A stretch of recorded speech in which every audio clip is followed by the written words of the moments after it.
Hello everyone. Welcome to the Temporal Graph Reading Group.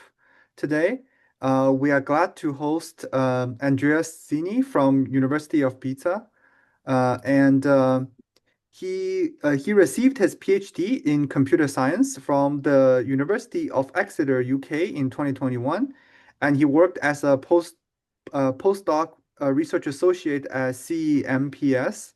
He's currently an associate prof at the Department of Computer Science at University of Pisa, Italy. His research focused at the intersection of ML and neuroscience approached through the lens of dynamical system theory, with particular emphasis on recurrent neural networks. So yeah, so thanks for coming for the talk today, and I will hand the mic to you. Thanks to you for inviting me to this reading group, which I think it's very nice. Thank you. Um, so I can just start, right? Yeah, you can start. And for questions, Okay. do you prefer at the end or during the talk for clarification? Uh, However it fits you. I mean, I have no problem. If you have questions, I'll try to reply. Okay, sounds good. Thanks. And I have 1 hour, right? You have 1 hour, yeah. 1 hour, okay. Well, 55 Cool. minutes now, but let's get started. Okay, so hello everyone. I'm going to talk about this idea that we had, and it is a joint collaboration between University of Pisa and University of Cambridge. I'm Andrea Ceni. Maybe you already know some of these people here, like Alessio Mhm. Gravina or Moshe. Moshe and Carola are from the University of Cambridge.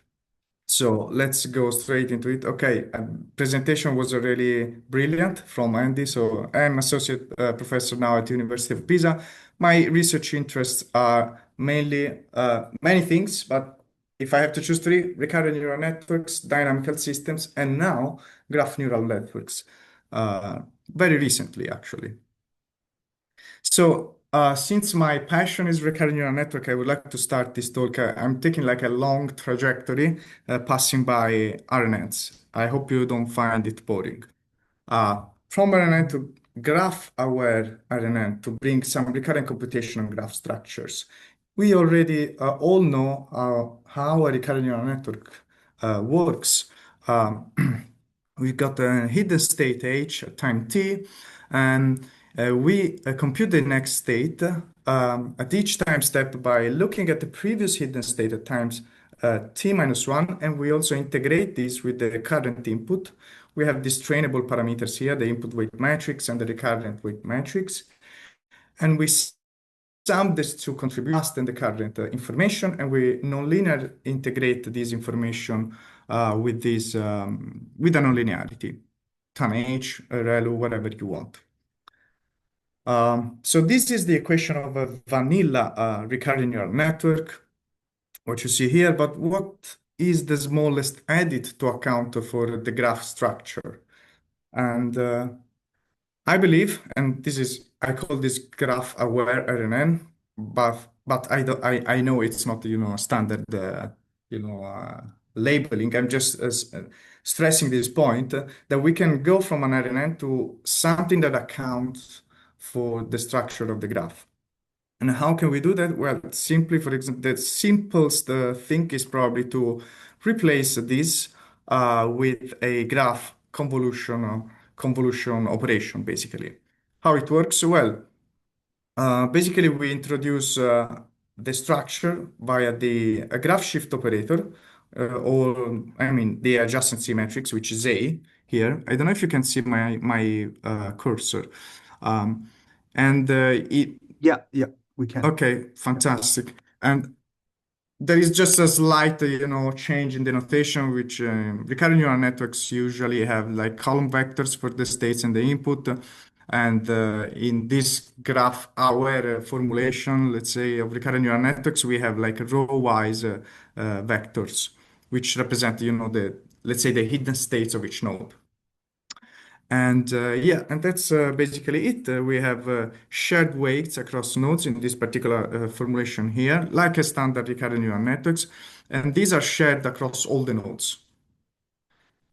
And yeah, you just decide what you want. The graph shift operator, that's the terminology, encodes basically the structure, the topology of your graph. So what messages are you going to send to who? It's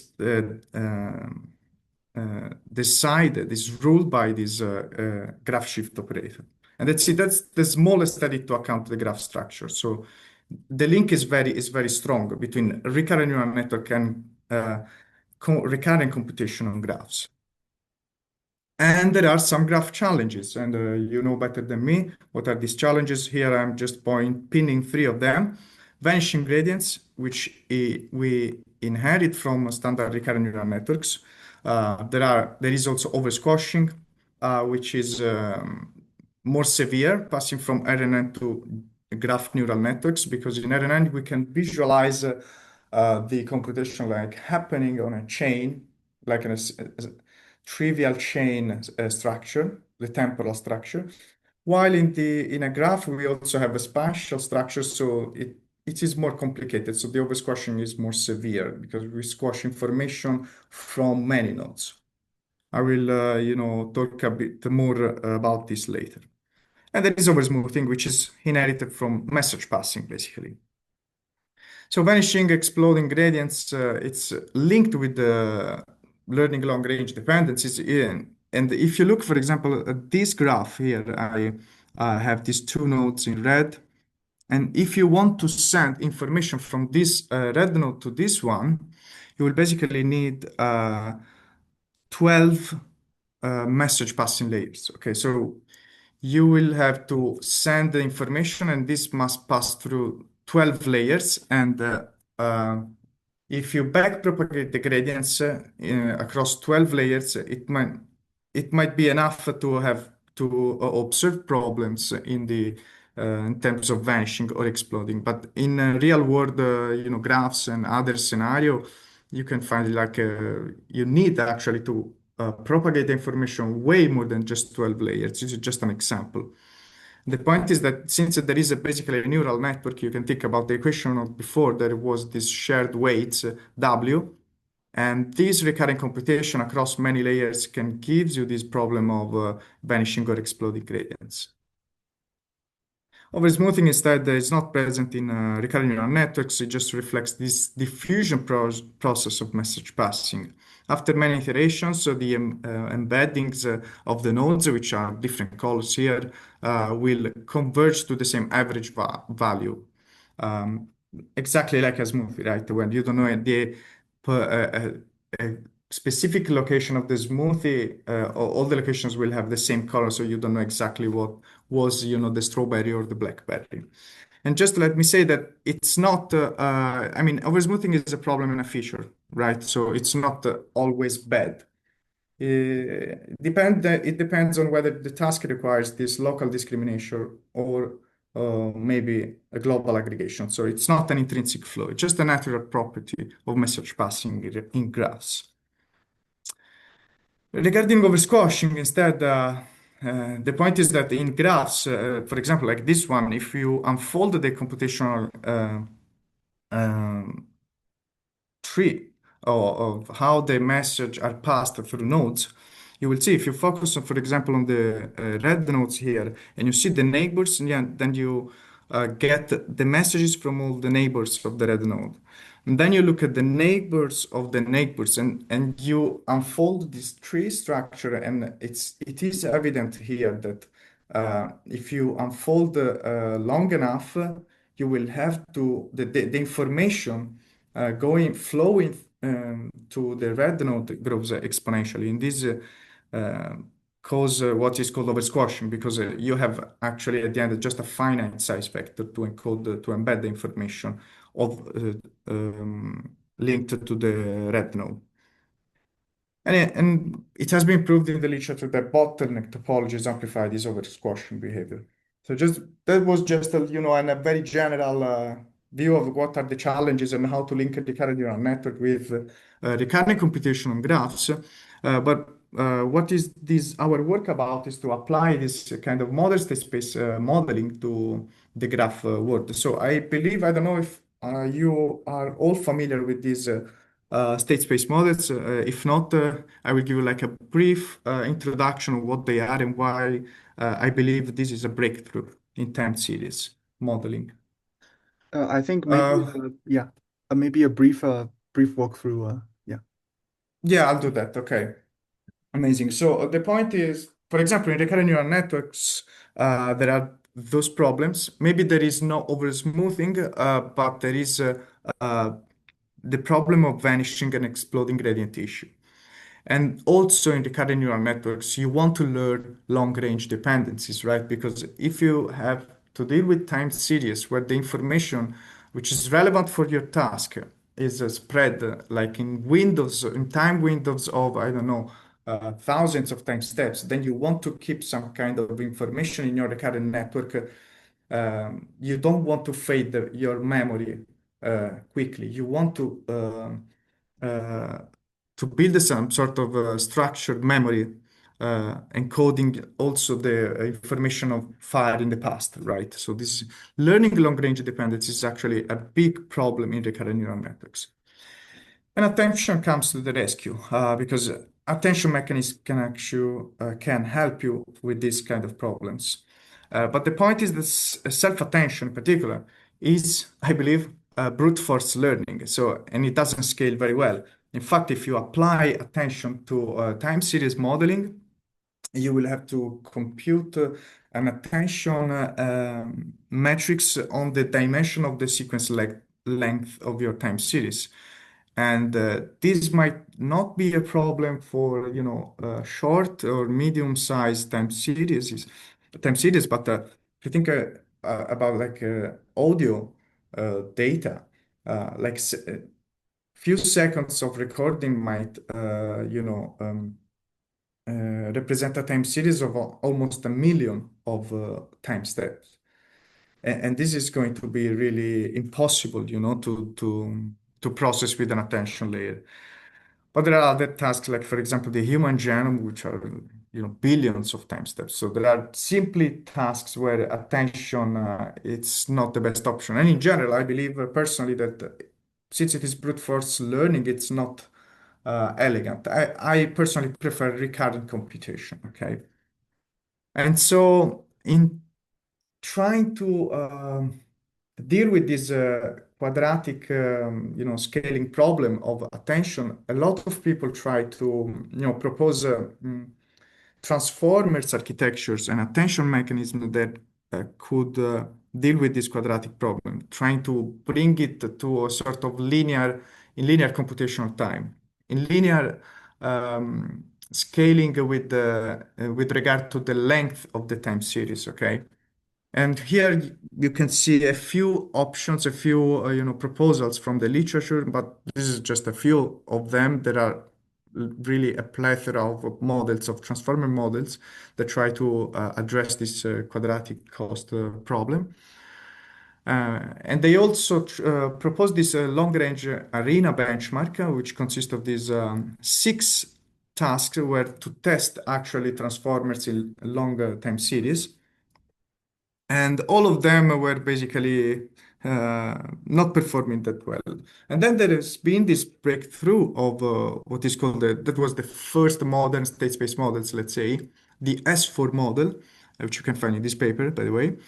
And that was really a breakthrough in terms of performance, because if you look, for example, this path X was particularly impossible for transformer to do because it was blowing, it was going out of memory. And easily instead S4, which is more efficient, can do that and almost achieve 100% accuracy. But there are jumps crazy, like in this image task, for example, all these transformer models were below like around 40%, and then you see, S4 reaching like almost 90%. And when you see this kind of jumps, it means there is something important. It's not a marginally, addition to the previous model. This is something big. And in fact, I believe that was a kind of breakthrough. So let's view what they did in this S4 model. What are the main concepts in these state space models is to leverage on linear state spaces. So linear state spaces are models like well known from the, I think from the 50s or the 60s in control theory. You just use like an ODE formulation like this one, and everything is linear. So you have this state transition function, which is an ODE, and a readout function, which is simply transforming linearly again the recurrent computation of this ODE into the output space. And you have this, you can think about these matrices as weights that you want to train. And what it does, you have to think that this is your input, your time series U, and so you map this into a higher dimensional space X, um, like in this case, are 5 dimensions, five dimensions of X, and then you map again to the output space with this readout layer here to another univariate signal. So it's a sort of expansion and contraction block, but everything is linear here.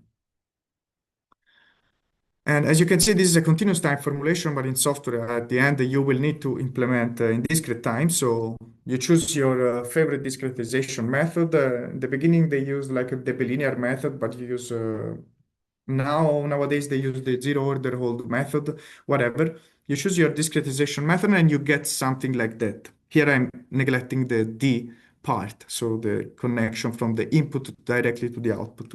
It doesn't matter, just a simplified formulation. The point is that this is a discrete time model and it is linear. And so if you start, for example, from a zero initial condition here, you can unfold this recurring computation very easily, both in the hidden state, let's say, which is this part, and in the output space. Easily, because everything is linear. So you can easily have this sort of unfolding in a closed form solution, which gives you a formula like this one. And if you look at this, you will see that this is the whole time series, U, from time 0 to time k. And then there are these kind of objects, which we can gather here in this sort of vector. These are actually scalar. If you look at the dimensions, it will be clear. Those are scalar numbers, which are product of matrices of the opportune dimensions. And you basically have this unfolded view, which is basically a convolution because you have this giant kernel here convoluted with the whole time series. Okay, and this is possible just because you have a linear recurrent model, basically. And this is super mm, good for us because instead of viewing, one of the drawbacks of recurrent neural networks is that you have to wait sequentially for each time step to be computed. The new hidden state must wait for the previous hidden state, okay? In this formulation, you can unfold everything and compute in one shot everything. For example, using a convolution. And so it can be parallelized, but maybe you already know, or you can guess if you don't know what is the problem. The problem is that matrix power is expensive. So you have this giant kernel, but to compute this giant kernel in first place, you have to compute the powers of this matrix A, which was the recurrent matrix of the state space formulation. And this is expensive. So now I'm going like straight I'm skipping a lot of things because otherwise I won't talk about my model that I'm proposing here. But the point is that they recognize that instead of using dense matrices, recurrent matrices, you can use actually diagonal matrices. And this is because there is these results from algebraic geometry and measure theory field that basically almost all real valued matrices can be diagonalized in the complex field. And so what it means, the consequence is that if you have to do the powers of a matrix A, if you can decompose like this, the matrix A, where D is a diagonal matrix, and this will be, of course, the matrix of eigenvectors. And you want to compute the powers, then this means just L times this guy. But all these P minus 1 and P will, go to transfer to the identity matrix. And so you will end up just doing the powers of a diagonal matrix here. And so if you can map everything to diagonal matrices, then it's super easy to compute because the powers of diagonal matrices are just the powers of the entries in the diagonal of your matrix.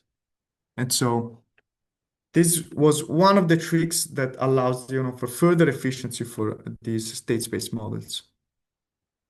And one of the main points of these state space models, modern state space models, was in fact to realize that since training is low in RNNs, due to this sequentiality, you can switch into the convolutional view for training. So if you want to train your model, view your model as a convolutional model. At inference time, convolutional models are slower because you need the whole receptive field of your time series. Instead, the recurrent neural networks just need the previous hidden state to compute the next. So it's more efficient in inference. So in inference, you switch to the recurrent view, and in that way, you benefit basically from both worlds.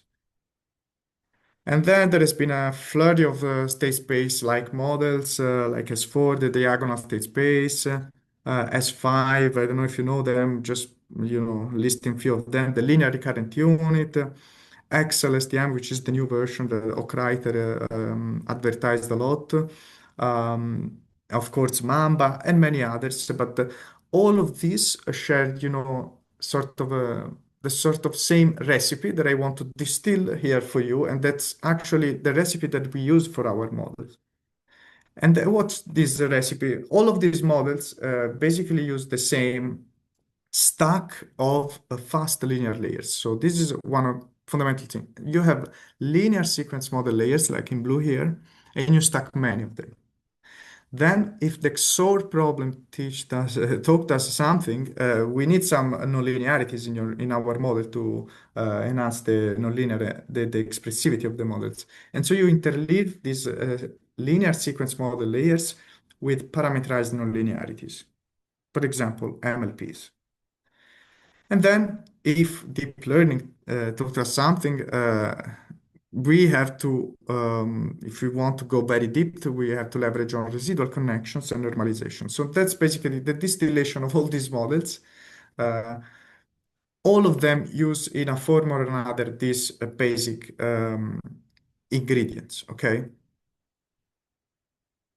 And so the question is, can we bring the benefits of these modern state space models into the graph learning, into graph learning without losing permutation equivariance or efficiency, which are basically the architectural bias of graph neural networks? And the answer, of course, is yes, because I'm here presenting this. And here, maybe for you, if you rewatch this video, I just paint again what are the fundamental things that I believe a modern state space model for graphs must have. So linearity, it helps in many ways. For example, in learning long-term dependencies. Also, we need linearity for unrolling and switching from recurrent to convolution. And so it's key linearity for a fast implementation. A stack of linear models again, and then you have to add the nonlinearities in between them to increase the expressivity of the model. And if you want a really fast implementation, then diagonal matrices are ideal. So that's a kind of summary of state space models that we need for graphs. And there have been some prior attempts to bring state space models into the graph world. And again, this is just a very short list, but there are a lot of them. And if you're interested, just check on the related works in this paper here. Here, and there are both, attempts into the static world of graphs and the temporal ones. And since we are in the temporal graph reading group, I'm just focusing now on two cases of temporal graphs where state space models have been, attempted to apply to graphs. So the first one is this paper from 2020. So state space models, the modern state space modeling wasn't yet discovered, let's say.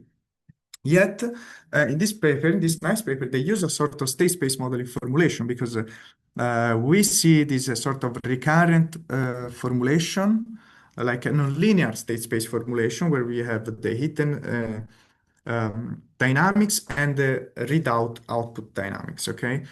And also another similarity with this modern state space model is that they use a stack of these state space, non-linear in this case, state space models. Okay. And what are this model is different from the modern state space models. For example, at each time step, probably the biggest problem is that we have a nonlinearity at each time step. As you can see, you have t here at each new embedding at each time step uh, uses the nonlinearity. And so this is really preventing the long-range propagation. We will see why, because this is a lesson we learned in time series, that if we want to propagate, or well, if we want to learn a model that is able to learn long-range dependencies, that it is better to not have a nonlinearity in place here. And another point which is kind of complicating things is that they use a sort of graph shift operator that use the powers from 0 to a certain k, which is a hyperparameter. So even if you have the nonlinearity here, if you are going to unfold this, it's going to be quite messy. And so yes, these are the problems, mainly the nonlinearity, and even when you unfold it, it's complicated because you have these powers of the graph shift operator at each time step. And another attempt is this graph state space model. That's how it is called. And by the way, I'm also talking about these two models in particular, this one and this one, because these models granted us the rejection from NeurIPS. So maybe, I don't know, maybe if there is some reviewer in the audience, maybe I have the chance to reply. Since I have replied in the rebuttal, but I never, had unfortunately a response. But here I have the possibility to explain to the world why our model is different from these models in the literature. For example, graph SSM also is an attempt to bring a state space modeling into the graph world. And here you can see their architecture they took from their paper. Again, they have a stack of state space models. Maybe it's not clear, but I guarantee there is a stack of these state space models. The only problem is that they sort of modularly decompose the spatial diffusion of the graph. You can see this is the gray block here, and you can see also from their pseudocode there is actually a first phase where L, there is a for loop of length L, where L is the length of the sequences, basically, of the temporal graphs, where they do basically graph spatial diffusion. So they apply a graph GNN backbone. They use GCN, GAT, SAGE, whatever. They use these three, but they apply this graph backbone. And then after having all these spatially graph informed time series, let's say, they apply an SSM backbone, and they in particular use S4, S5, and S6, which is basically Mamba. And so you see what's the problem? They have this modular decomposition. And I mean, it is fine. It's actually a good idea to have a modular architecture. But the point is that they are not, I believe, we believe, embedding the kind of principles that we learned in the recurrent neural network world from modern state space. Okay. In fact, here in the graph diffusion, there will be, of course, a nonlinearity. So then when you go to the state space model module, the information will be already, kind of make it can be for the state space model here to be harder to find, to propagate the information because in the previous phase you had these nonlinearities at each time step in your graph GNN backbone basically. And so that's basically why I believe these kind of models are missing something important, right? And because they are not applying the very principle that led state space models to time series so successful. Okay, so there is this modularity, nonlinearity in the GNN can harm the long-range interactions, and also it is impossible, right, to have an unfolding on this because if you have a GNN backbone, how can you unfold if there is a nonlinearity here?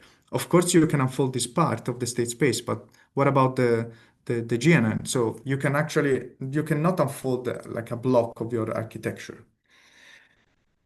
And the point is just this, okay? We just derive a GNN that process temporal graphs natively as an SSM, like an as truly state space models, modern state space models, instead of applying like modules of SSMs to time series extracted somehow from the graph. Because this is basically, I'm just showing, I show you, you know, these two models, but actually that's what people are doing.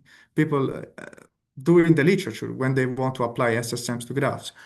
They basically, in a way or another, extract some time series from the graph and then apply some SSM modules, LRU, Mamba, S4, whatever.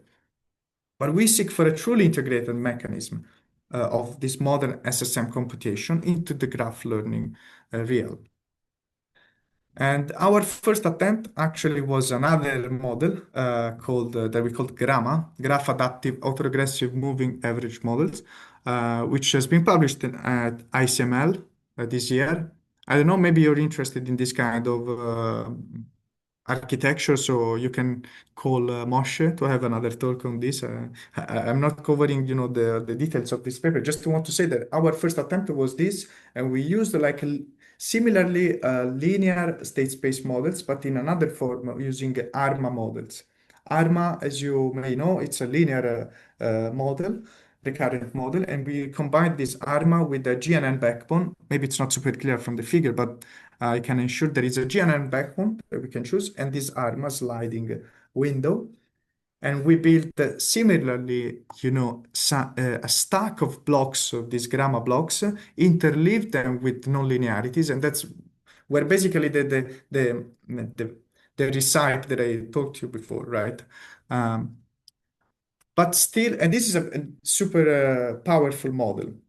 But still, I wasn't, you know, kind of completely satisfied because I wanted something simpler. This is a kind of a more complicated architecture. I wanted something simpler that just implemented the key basic fundamental things that gave the success to the modern state space models in 10 series. And that was basically is message passing state space models, the model that I'm proposing, that we are proposing. A principled unification of state space models and graph neural networks. So that's the picture from our paper, but let me just jump to the core equation of this architecture, which again is embarrassingly simple. It's just a linear recurrence on graph. So this is basically a linear recurrent neural network, and I'm accounting for the structure of the graph using A, which is you know, the graph shift operator. You can choose whatever you want. Our choice was the symmetrically normalized adjacency with subfloops. You will see why also later. There is a reason. You can put other graph shift operators. This one works well.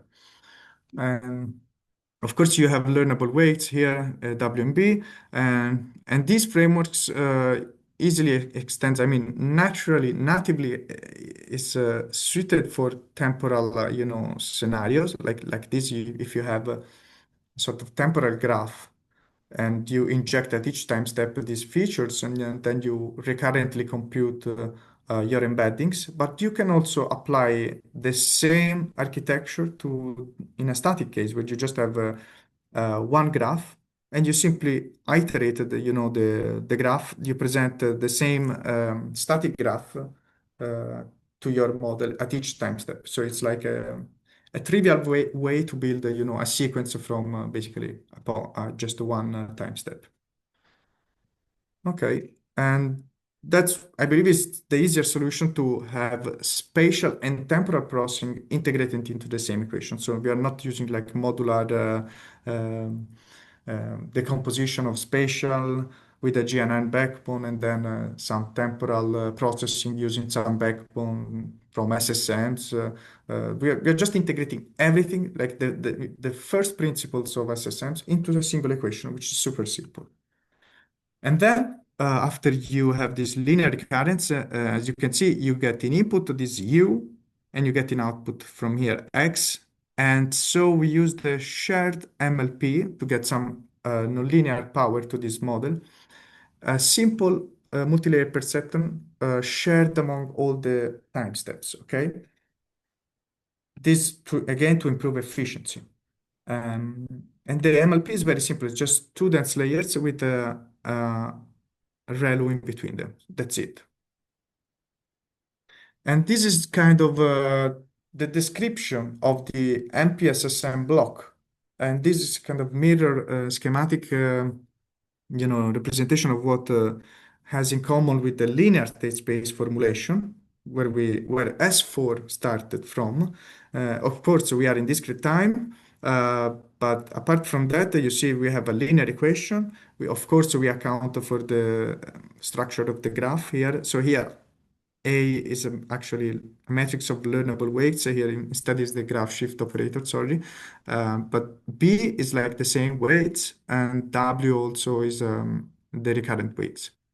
And for the readout, instead of passing through this linear readout and then going to some nonlinear parameterized function, going to the next layer, we simply embedded into the block some nonlinearities with this shared MLP layer.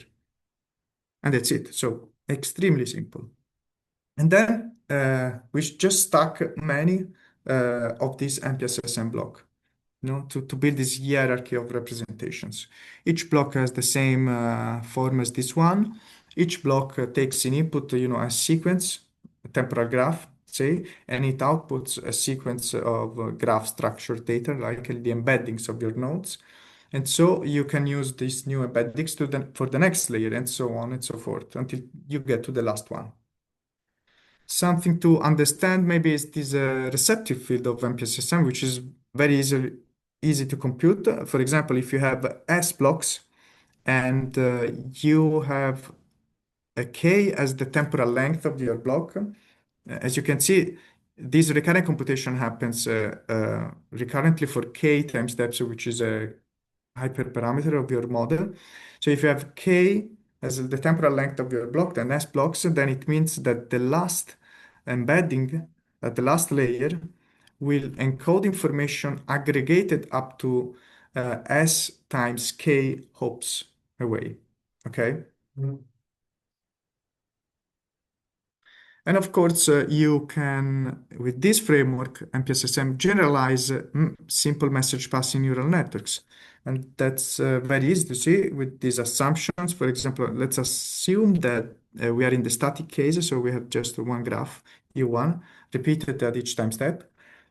We consider a case of a single recurrent depth k equal to 1. And as a nonlinearity, we get an MLP, a trivial MLP, where all the dense layer are actually the identity metrics. And so we will get basically just a nonlinearity as an MLP. So under these assumptions, you can basically write down, unfold, for one time step this equation, and you get basically this equation. And this equation is simply a residual GCN, okay? Graph convolutional network basic with a residual. And so in this sense, it generalized the message passing neural network. Here we get the GCN because we use this graph shift operator. Otherwise, you will get to other models. And one important point of this, embedding these principles of SSMs into message passing SSM. So its simplicity allowed us to have a truly fast parallel implementation because we can truly unfold everything. And here, just to show you what you can do with this architecture, here we are iterating for like thousands of time steps. In green, you see, the time, the inference time for GCN, which is actually a quite fast model, I would say. Black is same as GCN, but with weight sharing. And MPSSM, so without fast implementation, just doing the recurrent computation. As you can see, it scales like a simple GCN because it is very simple. But you can actually have this fast implementation on MPSSM where basically you compute everything in 10 to the minus 3 seconds, everything, all the thousands of time steps. And I believe that this is particularly disrupting. It can be particularly disrupting for temporal graphs Because imagine to process the whole temporal graph in, a fraction of a second, like very long sequences. And how we did it, well, if you understood so far how it works SSMs, so it's basically the same because we can unfold this block because everything is linear, and we can get this closed form solution for a block of MPSSM. The only trick here is that now, since there are the powers here of these matrices, the powers of the graph shift operator, the power of the weight matrix, then you have to diagonalize this. But as long as you can diagonalize your graph shift operator, then you can move this closed form solution. You can change, this coordinates, the variables of your system into the reference framework where it is diagonal. The price to pay is to change to complex values, trainable weights, basically. But if you can do that, then everything it's super fast. Can be implemented in one shot, like this closed form solution, and yeah, super fast. The only drawback is that since you want to recover the topology of the graph, you have this matrix of eigenvectors of the graph shift operator coming here in the readout equation. But we trade off in this way, memory for computational time. So we can do everything in one shot, but you need to have a giant memory. You need to have a lot of memory depending on what tasks you want to solve.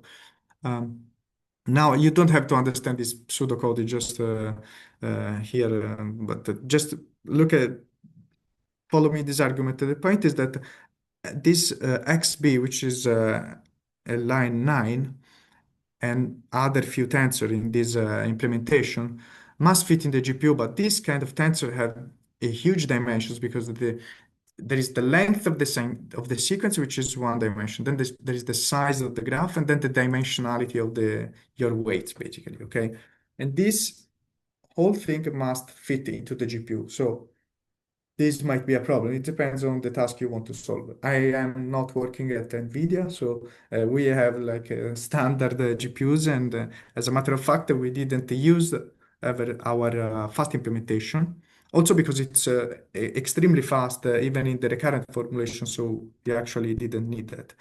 But the point is that since we since we conceived this model with the very principles of SSMs for time series, we were able, to provide this sort of fast implementation. So you can actually do this in one shot in a super fast way. Um, Then we would need to, yes, yeah, quick question. Do you mean this can be done sure. across multiple GPU as well? I think so. Yes, of course. Yes, Okay. So you can distribute it that's across, one option. and then you can merge them basically once you finish compute. Okay. Uh, Perfect. That's one of the options. The point is that we didn't, bother of engineering a way to do that. But I think this will work perfectly fine. You can split, some, according to the length of the sequence, some, I don't know, some time windows Ah, okay, to okay. But few of for them, the and then yeah, aggregate together. yeah, because you still You have can a do that. like a recurrent dependency, right? Because you need to do it step by step. So you need to Uh, split by. And I think you can do it because if you look at the formula, actually, this is a sum. And sum, it doesn't depend if you do it, Oh, it doesn't depend. Right, right, right. I see. first, Yeah. you know, Okay. we don't have the non-linearity. So you can actually sum, I don't know, the first 100, the last first, the last 100, and then grouping them by hundreds. I don't Mhm. know, just an idea. But it's Makes sense. perfectly fine. You could do that. Okay. We didn't implement it, though. But yeah, yeah, makes sense. Cool. Okay, just to say, so for all the other attempts in the literature, it was impossible because they didn't basically follow the basic recipe of modern state space modeling for time series. But if you do that, you end up with a super simple model, embarrassingly simple, which can be also implemented in this super fast way. And you will see also that this simplicity, and I'm going quite quick on this, otherwise we will go out of time. It enables like an exact sensitivity analysis of how the information propagates through the graph. And also the performance you will see in the paper are very, very good. Uh, Here I need to go fast. I'm sorry. Can we go like more than 1 hour or it's a strict hour? We can go over, but I think yeah, people might have other things afterwards. Yeah, But I know, yeah, I know, I know. Okay. yeah. But I think Yeah, we can finish. Yeah.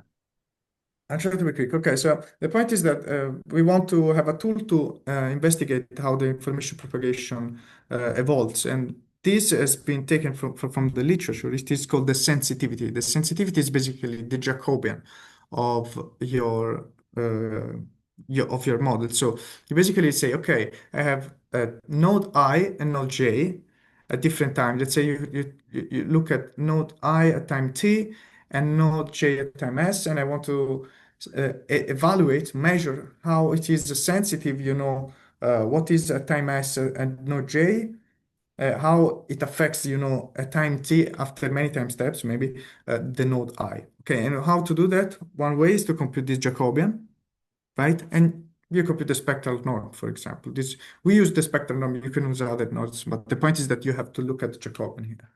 And we call this local sensitivity. Why local? Because we are focusing on two nodes, I and J. And the first remark is that if this object, the sensitivity between two nodes, I and J, increases unboundedly when you increase the time lag like T minus S, then it means your model, your message passing neural network dynamics are unstable. So you absolutely need to do computation to have this guy to be bounded, upper bounded. And so this is why upper bounding, this local sensitivity is linked with the stable message passing, stable message propagation. And yeah, with MPSSM, we have exact Jacobians that can be computed because we are linear. So we can unfold this, as you can see, and I can stop the unfolding where I go to where I get to the S, basically, at the S time.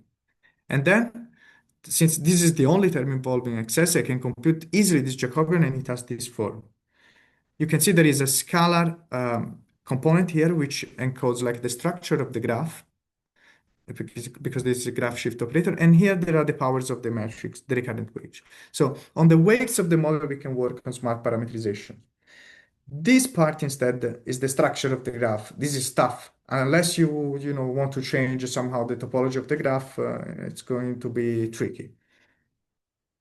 And so that's the first point. The powers of the graph shift operator needs to not explode because here the sensitivity explicitly depends on the powers of the graph shift operator. So that's why we need some graph shift operator which doesn't blow up. And that's why this choice of the symmetrically normalized adjacency with self-loops is a good one. It's not the only good one.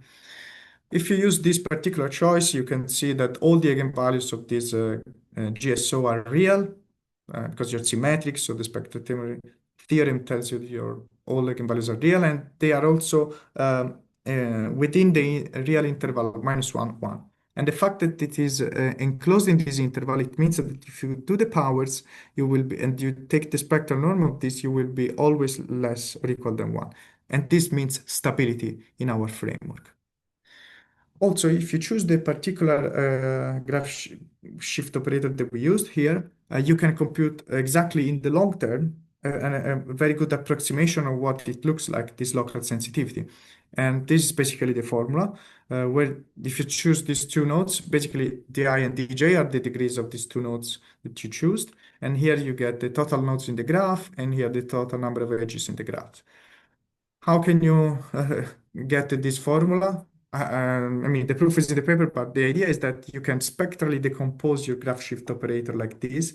Lambda are the eigenvalues, and these are the eigenvectors, or the orthonormal eigenvectors.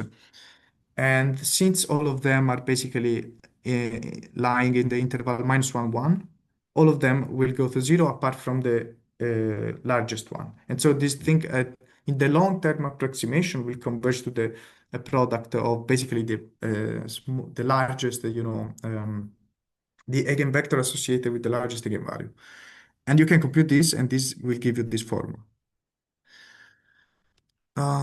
So this also leads you devise like a bad scenario for propagation, because once you have this exact local sensitivity formula, then you realize that if you have large graphs highly connected, so you have large numbers here in the denominator, then it blows up.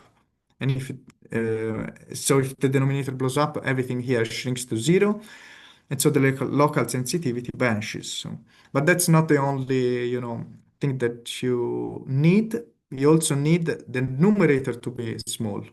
So you have to also account for an example where there are, for example, two nodes with small degree. And that's, for example, an example of bad scenario for propagation. Because here you have these red nodes, which have degree just one. And it is a fairly connected graph because here there are clicks of fully connected nodes. And if you want to send information from here to here, it's kind of 12 layers. So it's kind of a long-term propagation. So this approximation will hold. And this is kind of one of the worst case scenarios, let's say. The worst case is when you have two here. But the point is that you can actually compute exactly these bounds because you have a model that is that simple that allows you to do this kind of reasonings. And we basically derived from first principles a way we show that one of the worst cases for scenario for information propagation is where you have bottlenecks, basically. And this is linked to oversquashing. It's linked to the particular topology of your graph. You can not do anything about it unless you change somehow the topology of your graph. For example, using rewiring. Yeah, benefits of linearity. I think you understood the simplicity of the architecture enables also the theoretical analysis. And one of the other benefits is that you can prove formally, for example, that if you consider a GCN with a ReLU nonlinearity, aggregating information for k layers, so k layers of GCN with ReLU, then this GCN vanishes information at an exponential faster rate than a linear MPSSM block with same number k of linear recurrent steps. And this is quite easy because this is the equation of a GCN. And if you compute the local sensitivity, the Jacobian, basically you will find like via the chain rule a product of many matrices, and you will find that this is similar to the guy we looked before. And there is another guy which accounts for the derivatives of of the nonlinearities computed along the trajectory, basically. And if you have the nonlinearity, you get this new term. And this new term is the one that is entitled of this faster vanishing of the information. If you don't have the nonlinearity, you basically don't have this term, and so you vanish useless. Quite simple, but we proved it, formally in the paper. And just to see the linearity in action, so even without all these blocks and stuff and residual connections, just a linear block, if you take a GCN, the standard GCN, and you take out the nonlinearity from a GCN, you can see that in tasks requiring long-range information propagation, like for example, computing the diameter of a graph, that requires a lot of message passing to understand for a node what is the diameter of its graph. You see that just removing the nonlinearity, it really makes the performance it goes up. Here, the lower the better because and also there are negative values because it's the logarithm of the mean square error. So then if you add many things like you add an MLP, for example, this is a one block linear GCN, it means you added an MLP. Multi-blocks is basically almost MPSSM. And then to get MPSSM, you also have residual connections and normalization layers. And of course, it improves at each new ingredient. But the point is that the main jump is here, is just removing the nonlinearity. And this is something that we also observed in time series first. Okay, so local sensitivity is about two particular nodes in your graph and accounting and measuring how challenging it is to transfer information from one node to another. And this is where it's local. But if I want like a global sensitivity, a global measure for the graph, well, you can do it. You can, for example, define this measure. So Sij is basically the sensitivity, so the Jacobian, between node I and node J, between two time steps S, and T. If you take the maximum among all the possible pairs of nodes in your graph, then you get this quantity, and we call this quantity the global sensitivity. So why it makes sense, this global sensitivity? Well, because if you there are cases, for example, when you have deep a deep processing, a lot of layers in your temporal static graph, then you will observe that sometimes your sensitivity, so your Jacobian, your gradients, when you're going to train your model, converges to zero systematically for all pairs of nodes. So this is not, something linked with the particular structure topology of your graph. Okay, this is just a symptom that your message passing neural network is simply affected by a vanishing gradient information flow. Because if the local sensitivity converges to zero for all pairs of nodes, then it means you have a problem. Okay, and that's why it makes sense, this global sensitivity. It makes sense if you want to measure if it is a measure that accounts for the alleviation of vanishing gradient issues. So if you can find the lower bounds on this quantity, then you basically have a lower bound for the vanishing gradient problem. And let me stress that I'm talking about lower bound because people usually in the literature focus on finding upper bounds for the Jacobians, but upper bounds, I mean, are useless. So once you just prove that it doesn't explode, then you're fine. You can iterate and do whatever many layers you want, right?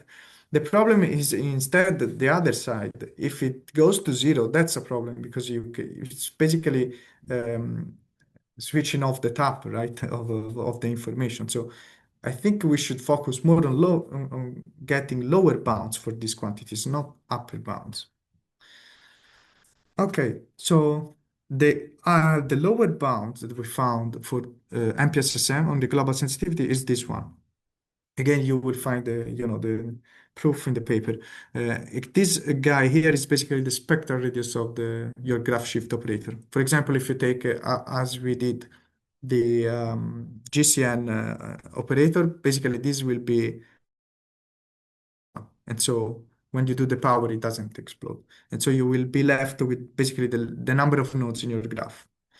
And so this will be a sort of lower bound for this global sensitivity. And also note that you could potentially act on your weight parameters to account also for the fact that this graph is super large. Because if it's super large, then this will brings everything to zero. So this lower bound will go towards zero. But you can counterbalance somehow acting on parameterizing in a smart way your weight matrices. We didn't do that in our paper, just to explain how to interpret these results. The point is that the linearity allows you for this exact computation, and you can use this theoretical analysis, to improve your models. And that's, yeah, basically the point. With MPSSM, you can both find a lower bound on local sensitivity, which was the worst case scenario with this chain of click of fully connected, nodes. And you also can find lower bounds on global sensitivity, and this links to vanishing gradients. Yeah, these are just, for static graphs, we had like a lot of very interesting results. I mean, these already you've seen that. This is not actually for long range, but it's kind of a nice benchmark to see if your model is working. This is the heterophilic benchmark. But the very nice, I believe, results we got for temporal graphs. So as you can see, we wasn't expecting to be that good. So we're very happy. And I actually hated to show, numbers like this. It's nonsense. If you are interested in this kind of things, you can look at the paper for the details. And that's it. Let me just conclude with slight retard of a few minutes. Uh, Linearity facilitates the optimization of models when you are interested in long-range dependencies. The simplicity of this model, NPSSM, allows you for the exact information propagation analysis. And also it allows you for an ultra-fast implementation if you are okay with trading off memory, basically. And last but not least, for young researchers, rejection from top-tier conference doesn't say anything about the quality of your work. Do not give up. That's it. Sorry for the delay. Yep, thank you for the great talk. Um, so I think there was a question from Jeanette about scaling to large graph sizes. How do you see this scale to like millions of nodes and so on? I think me okay, millions of nodes. It's quite crazy because um, is I don't remember the name, but are you interested in the fast implementation or just the standard one? Because the standard one it will scale like a standard GCN. For So the fast implementation, I, how would that work? Just curious. Ah, okay, okay. For the fast implementation, it's trickier because if you remember well, we would need to find some smart. Wait, is this? Okay, you need to find, sorry, some smart way to diagonalize this. Mhm. Because if we have a graph of million nodes, of millions of nodes, then this diagonalization is going to be quite expensive. But if you are up to, I don't know, wait for a few hours for this computation to happen, and then Right. you have your It's because you have to diagonalized. compute the eigenvalue. I see. The eigenvalue and the Exactly. eigenvector. Okay. So that's Because gonna block you. Yeah. yeah, the fast implementation in this form, which is probably naive, I'm sure, engineer this, but in this naive form, you need to diagonalize your graph. Once you have diagonalized your graph, you can go in parallel in the temporal dimension, and it's super fast. But yes, you need to compute this diagonalization, and for a million size graph, it's going to be painful. But you can see that like a pre-processing step. If you do not give up on the pre-processing, then you will be fine. Yeah. Um, Sounds good. So I do have some questions. One thing is, can you remind me how you actually deal with discrete time dynamic graphs? So Okay, yeah, on this, okay, we do not have experiments on this, but I can tell you but you how it compare with works. PGNNs, no? Yeah. Yes. So basically, this is very simple. I mean, if you have a dynamic graph, even if it changes at each time step your graph, like the topology, for example, Yeah. you will need to account, for this time variability here of A. So A will be now A of t, and that's it, and everything is it's working the same. Okay. Wait, So so how many layers do you need?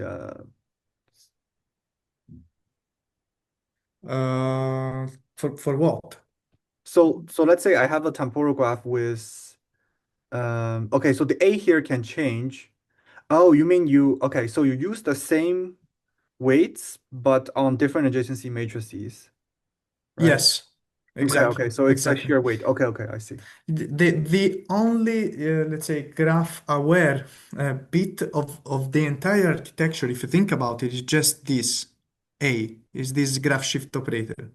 Mm-hmm. So if you want to account for dynamically changing topologies, you just put, a time varying graph shift operator. And Mm-hmm. that's it. Uh, a limitation, there is a limitation. If you want to change the topology of your graph at each time step, for example, Mm-hmm. you cannot use the fast implementation, right? I mean, you can use it, but it's stupid Yeah, because yeah, yeah, yeah. you have to Because the diagonalize at matrix each is time not step, and fixed. you Yeah, yeah. So it doesn't. so maybe Okay. you can find something, I don't know, clever, but the very fact that you're changing the topology at each time step is quite, it's quite of a big problem to go parallel temporally there. But the standard implementation, so I mean, the model works with time varying There's structures. something naive you could do. It's not gonna be efficient at all, but you could just stack all the adjacency matrices into a huge block diagonal matrix and Okay. just feed that as fixed and throw it to your model and see what happens. But not recommended, but you could. Okay, yes, I guess this will work in a scenario where you know in advance how Yeah, yeah, yeah. your But then graph will yeah, evolve. it's not gonna generalize to anything you haven't seen. Um, Yeah, Yeah. it might work. Of course, again, if there are a million sizes graphs, it's going to be a nightmare. But potentially, it is it Do is you, actually and then my last question is, do you plan to port this to Python Geometric or some other library? why not? We didn't discuss this with our authors, the Okay. other co-authors, which, by the way, maybe I have also some photos.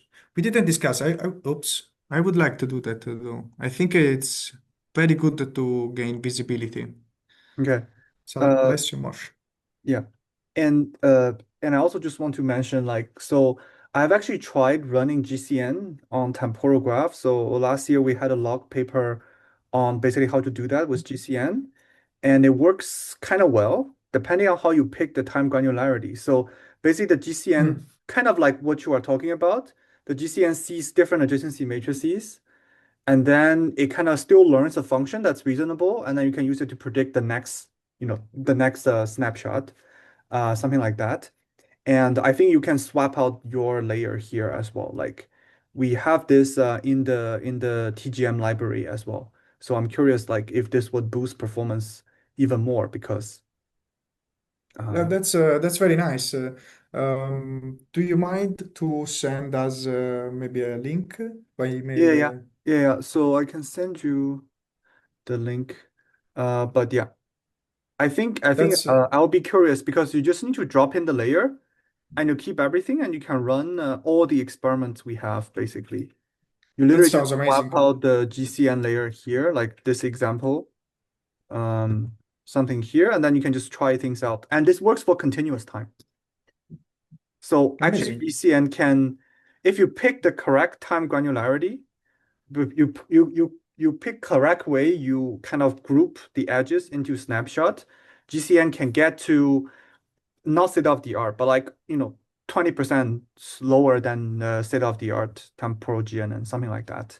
Um, and I think you can play with it a little bit and see, yeah, see where that might go. But yeah, I'm just curious. That's very interesting. Yeah, we started with the discrete time, formulation, but I guess Yeah. you can have like a continuous time formulation of these models So in also. yeah, so in TGM we don't really differentiate between continuous time, discrete time. Basically, the data is the same. So you have some data that spans over time. The really difference is that if you view data as snapshots, then you have discrete time. If you view the Yeah. data as individual edges, then you have continuous time. So the difference is really just the way of data iteration. So that's why in the library you just select a data iterator and it will just spit out edges in whatever way you want it to. Ah, okay. I And will have a look at this. yeah, yeah. Yeah, I think it will be fun to implement this and see if it see how much it can boost GCN and so on. Definitely, definitely, yes. Yeah, cool. Yeah, thanks everyone for joining the talk.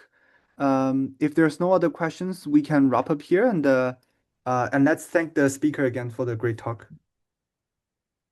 Yeah, Thank to thank you you. everyone. Thank you. Have Have a a good nice day. one. Yeah, Bye. bye.